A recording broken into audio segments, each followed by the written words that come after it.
皆さんこんにちは。好奇心 TV です。今回の動画は多くの人が興味を示している今後の世界情勢について考えてみたいと思います。考えると言っても先のことなど誰も予想できることではないのですが、私が注意深く見ているのは私たちの身にどんなことが起きる可能性があるかということです。イスラエルとハマスのどちらが悪いのかという部分はどこまで掘り下げて考えるかによって答えがまるで変わってくると思っています。それはさておき、こうしていろいろな情報を集めて感じることは、世界経済フォーラムで発表されているアジェンダ通りにことが進んでいるような気がしてならないのです。そんなことを言うと陰謀論だとか言われそうですが、誰が何と言おうと明確に全体主義の実現を推し進めているあの機関の言動については検討に値すると思っています。そこで今回取り上げるのは、あの機関が2023年1月13日に発表したグローバルリスクレポート2023というものです。この内容が彼らの犯行予告と解釈してもいいし、額面通り今現在の世界が抱えるリスクと捉えてもいいのですが、いずれにしてもそのリスクに対して対策を講じておく必要があるということは明らかです。ぜひ皆さん自身の身を守るための検証材料としてお役立てください。このチャンネルでは、自分や家族の身を守るためにできることや、日本人がこれ以上騙されることがないようにするための情報を発信しています。チャンネル登録がお済みでない方はぜひチャンネル登録をお願いします。さて、皆さんは世界経済フォーラム WEF という機関についてどのようなものだと解釈していますでしょうか。そして今よく話題に出る世界保健機関 WHO についてはどうでしょうか。ご覧のように WHO は国際連合の一機関であり、WEF は Wikipedia から引用すると、世界経済フォーラムは経済、政治、学級、その他の社会におけるリーダーたちが連携することにより、世界、地域、産業の課題を形成し、世界情勢の改善に取り組むことを目的とした国際機関です。1971年に経済学者クラウス・シュワブにより設立され、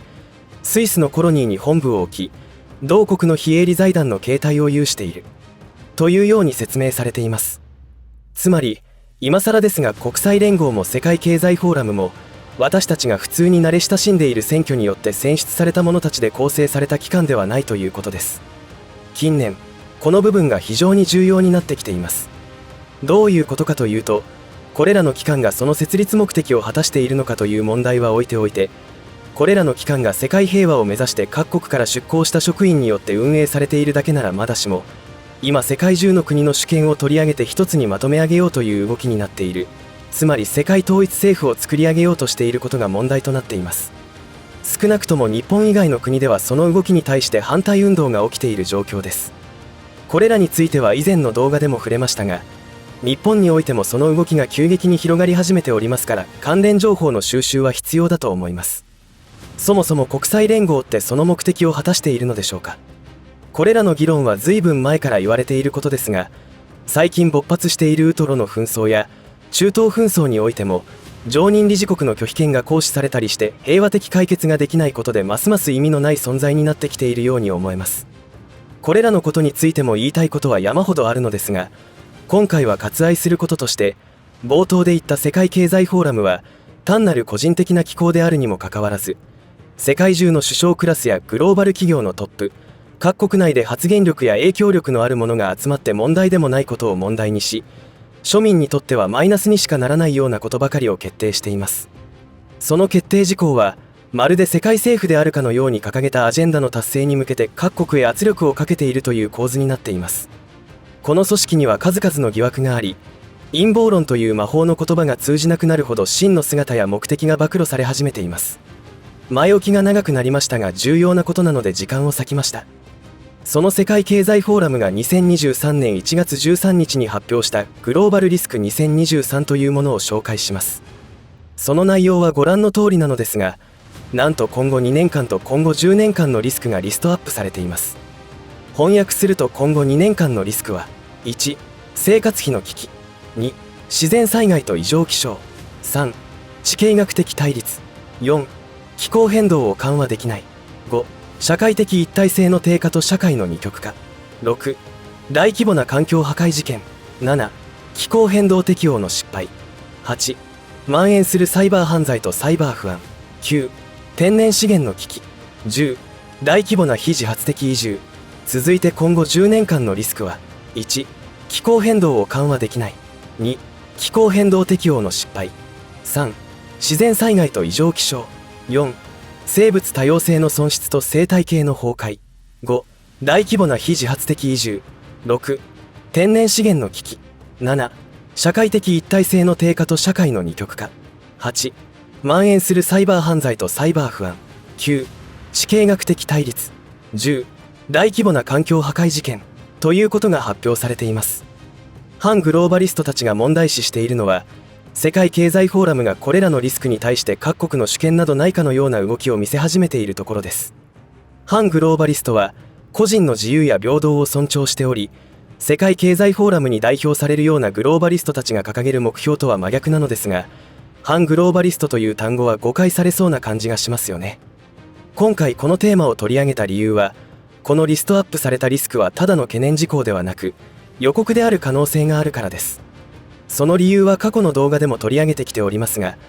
もはや世界の科学者たちによって、例えばお注射についての問題が単なる疑惑ではなく犯罪だということが決定づけられる事実が証明されてきています。それらのことは日本のマスコミは一切報道しませんが、彼らのろくでもない計画が明らかになってきています。なのにこれからまた追加接種を進めていくそうです。ひどい話です。その話は今回は割愛しますが、それらの事実をもってこれらのリストアップを見ると、これは彼らによって引き起こされる予告宣言と言ってもいいのではないかと考えられます。実際そうなるかどうかは別として、予告とするなら対策しておく必要があるということになります。これからの2年、10年のリスクを見ると、今の混沌とした状況はしばらく続くことが予想されますし、先日の動画で取り上げたようなことが起きる可能性が高いのではないかと思えてきます。前回動画では、中東紛争が戦争規模に拡大し、イランやアメリカの対立が表面化したり、この機に乗じて中国が台湾侵攻を始めるなどという状況になった時に、日本は間違いなく食糧危機に陥るということを取り上げました。少なくともこのまま中東情勢がますます激しく混乱した場合、原油価格が高騰することは避けられないと思いますし、そうなった場合、日本だけでなく世界中の経済が破綻や混乱が起きることになると思います。そういうこともあり、今後2年間のリスクリストのトップに生活費の危機が来ているのではないでしょうか。生活破綻者の増加が社会問題になっているイギリスやアメリカはすでにそのフェーズに入っているとも言えるし、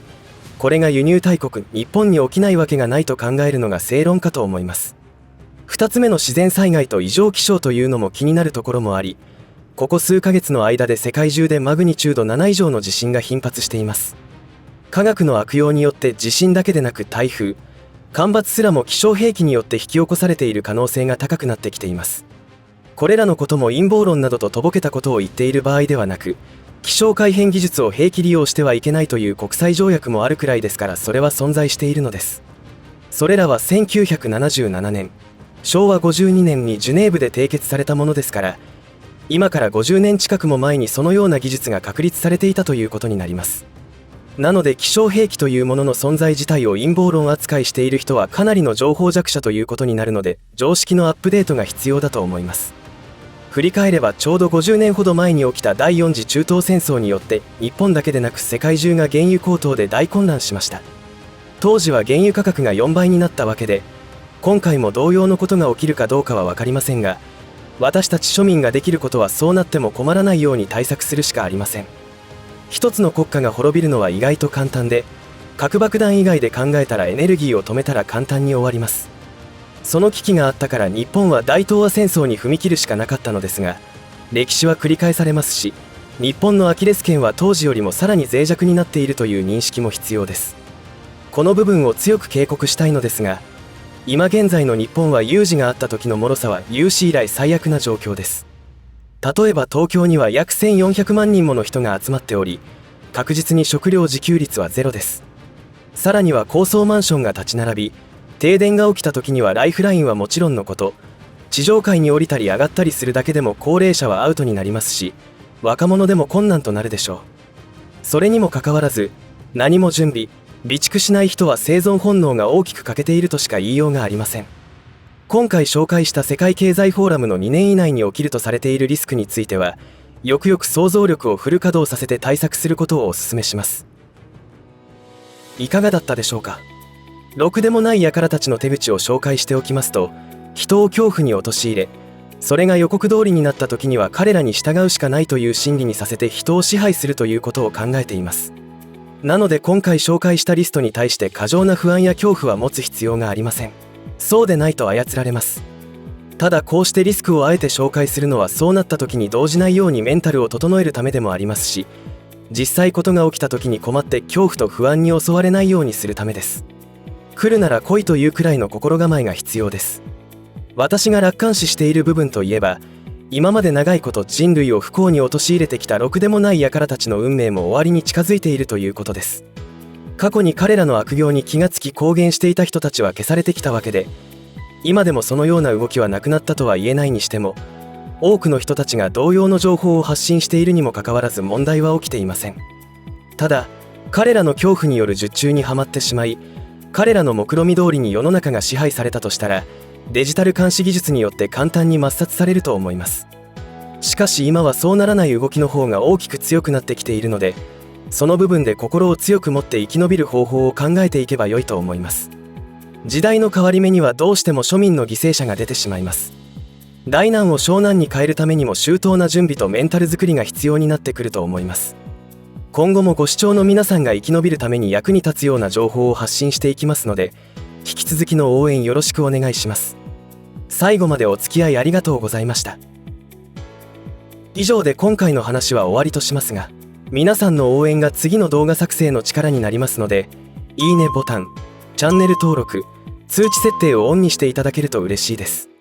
また、コメント欄へのご意見、ご感想の書き込みもいただけたら励みになります。最後までご視聴ありがとうございました。